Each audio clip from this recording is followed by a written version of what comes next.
We landed in Vegas, baby. Staying at the Wynn. Fun fact, I was here 10 years ago. It was the last time I was in Vegas, and I was in this hotel. So yeah, very excited to be here.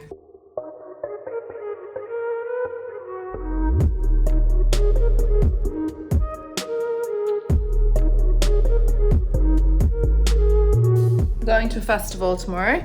Finally decided on my outfit. It's only taken a couple of days. Just bought this hat actually while I was in Vegas, and I fucking love it.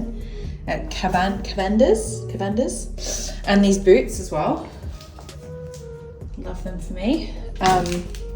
We went with this dress, which for those of you who follow me on Instagram, you will be invested in the outfit choice for the festival. So this is what we went with. Arrived in Vegas last night, so it was our first night out. Fit check. I love this dress because it's stretchy and it means I can eat more food. We are going to Zuma for dinner, which is one of the best sushi restaurants. I love the one in London too, with my very good friend Charlotte and her friend Hannah. And yeah, girls' night out in Vegas, baby. We needed to get a cab home and there was no cabs available, and so Charlotte thought it would be a wonderful idea to get a limo. Hey. Thank you, sir. Where are we going? I think first we'll do a drive up and down the strip. Get some music on. I can be the DJ. You be the DJ. Resident DJ. Just no Taylor Swift, please. Right, song request, please. Taylor! No! One sorry, grow up. I love her. I'm going to see. Candy Shop by 50 Cent. Yeah. 50 next, 50 next. I'm trying to explain, baby, the Miss White Kid, melt in your neck, girl. There are the fountains, ladies and gentlemen.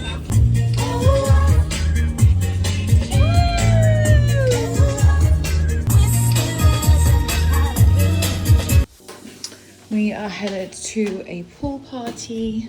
I stupidly forgot to bring a beach bag, so this is my beach bag.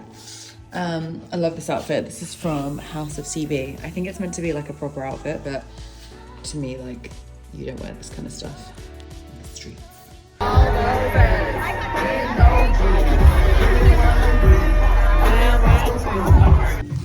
it's home time.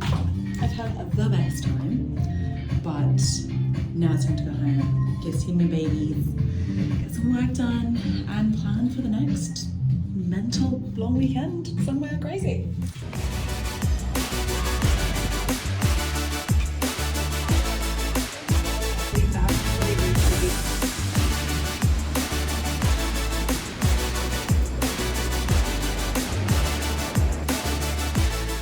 I've just been thinking about like examples of personal branding strategies that are different to what you'd expect. Like, we all know what a personal brand is, right? I would like to think we do.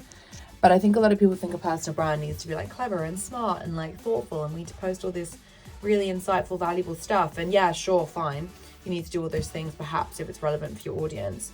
But there's also kind of another way of looking at personal branding, which is you just need to be known for something. And it's interesting because I did work with a client. I did a big consultancy session with him, and he has made, let's say, the octopus emoji like his brand now.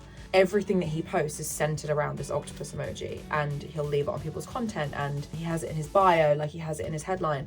And so everyone now knows him as the octopus guy. It's interesting because the content he's sharing is really valuable, it's really useful, it's really interesting to the people that he's trying to reach. But so are lots of other people in his space. And so by adding this element of a octopus emoji, people now know him as like the octopus guy.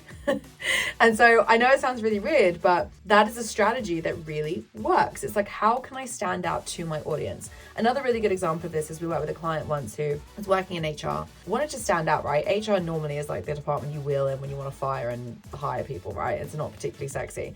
And she really wanted to kind of humanize what it is that she did, but also attract clients because she was a consultant. And so what we ended up doing was building this really cool strategy around memes and like poking fun at all the things that people find frustrating as part of like hiring and firing, but also being employed. What ended up happening was she had these huge viral moments on platforms like LinkedIn with this incredibly funny but honest content centered around human resources and human capital. And so it got me thinking, and it made me want to share with you guys, you don't have to be original or smart or intelligent or whatever to be valuable to your audience. You just have to resonate with them. You have to get them to see themselves in your content. And that might be through using, you know, an octopus emoji, because emojis make you human. Or it might be sharing a meme about something that you can relate to in a format that you can also find amusing. Personal branding isn't about looking smart, it's about being valuable. And I think there are multiple different ways in which you can add value to your audience. And ultimately, you need to decide what feels the most authentic to you. And if that means adding an octopus emoji to every single thing you post, then so be it. The beautiful sunshine on the terrace at the Klowt office. Should we see if they're actually doing any work? Are you working? It doesn't look like anyone's in, so no. They've all left, seeing as I'm in a meeting. I have harsh words with all of you lot later. We are doing painting by numbers. That's pretty good. Oh my God. Thank you so much. This is Ollie, but in... Yeah, that's so good. I had fun with the facial hair though.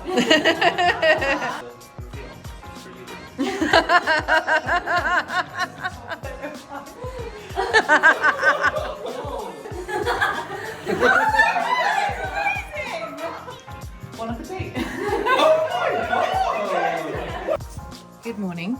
The sun is beautiful and shining today. Look at this, guys. Stunning. Just a quick one. I just did a podcast about using your employees' personal brands to build your company brand. And one of the comments I get all the time about this topic is like, oh, but what if we empower our team to build their personal brands and then they get poached by recruiters and leave? The thing is about that question is there's two things. One, it's super close-minded. Like, if you're worried that your team are going to leave from being active online, I think that says more about who you're hiring and maybe your leadership than it does about them posting online. If people are happy in their role and they love working for your company, posting stuff on LinkedIn is not going to make them leave. Posting stuff on LinkedIn will make them leave if they get poached and headhunted, etc. If they're already not happy and they're already looking for something else and they already have in the back of their mind that they might consider something. So don't worry about it, like genuinely. I think the biggest problem with all of this is people have that attitude and therefore they don't empower their team to do it. And therefore those people still leave, but they don't benefit from those people posting content during the time in which they're there. So that's the first thing. The second thing is, the average employee these days is going to spend about 2 years at your organization, maybe less, maybe like 15 months. So why wouldn't you want to make the most out of the time that they have at your organization and get them to drive traffic to your website, get them to drive inbound leads, get them to make you money? Why on earth would you want something sat on payroll, like people are, and not work that asset for as much as you can get out of it? Not empowering your team to post online and drive traffic through to your website is a huge mistake, because particularly on platforms like LinkedIn, it ranks members' content above company updates and sponsored ads. So if you're relying exclusively on your company page to drive traffic through to your website, you're going to be missing out on prospects, you're going to be missing out on talent, you're going to be missing out on brand awareness. Your team individually have 561% more reach than your company brand online. So even if you have one person in your team posting proactively, that's going to be driving a hell of a lot more traffic through to the company page and therefore to your website.